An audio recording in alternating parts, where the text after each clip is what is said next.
Je suis désolé. Mais je ne veux pas être empereur. Ce n'est pas mon affaire. Je ne veux ni conquérir ni diriger personne. Je voudrais aider tout le monde dans la mesure du possible. Juifs, chrétiens, païens, blancs et noirs. Nous voudrions tous nous aider si nous le pouvions. Les êtres humains sont ainsi faits. Nous voulons donner le bonheur à notre prochain, pas lui donner le malheur. Nous ne voulons pas haïr ni humilier personne. Dans ce monde, chacun de nous a sa place et notre terre est bien assez riche. Elle peut nourrir tous les êtres humains. Nous pouvons tous avoir une vie belle et libre. Mais nous l'avons oublié. L'envie a empoisonné l'esprit des hommes, a barricadé le monde avec la haine, nous a fait sombrer dans la misère et les effusions de sang.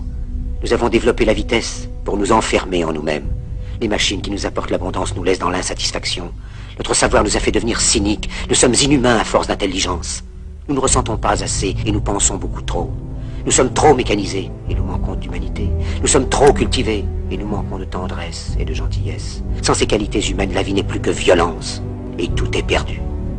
Les avions, la radio nous ont rapprochés les uns des autres. Ces inventions ne trouveront leur vrai sens que dans la bonté de l'être humain, que dans la fraternité, l'amitié et l'unité de tous les hommes. En ce moment même, ma voix atteint des millions de gens à travers le monde.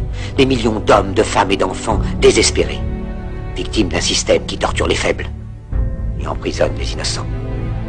Je dis à tous ceux qui m'entendent, ne désespérez pas.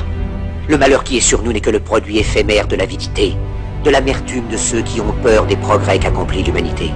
Mais la haine finira par disparaître, et les dictateurs mourront, et le pouvoir qu'ils avaient pris au peuple va retourner au peuple. Et tant que les hommes mourront, la liberté ne pourra pas périr. Soldats, ne vous donnez pas à ces brutes, à une minorité qui vous méprise et qui fait de vous des esclaves, en régiment toute votre vie, et qui vous dit ce qu'il faut faire et ce qu'il faut penser, qui vous dirige, vous manœuvre, se sert de vous comme chair à canon, et qui vous traite comme du bétail.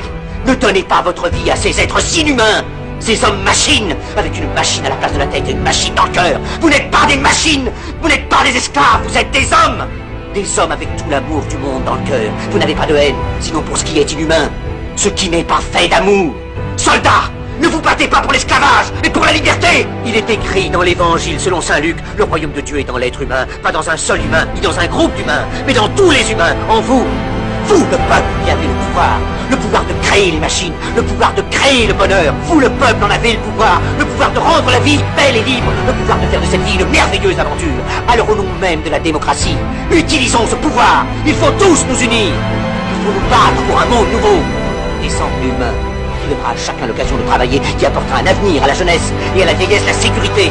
C'est eux qui ont promis toutes ces choses. Pour que vous leur donniez le pouvoir, ils mentaient. Ils n'ont pas tenu leurs merveilleuses promesses. Jamais ils ne le feront. Les dictateurs s'affranchissent en prenant le pouvoir, mais ils font un esclave du peuple.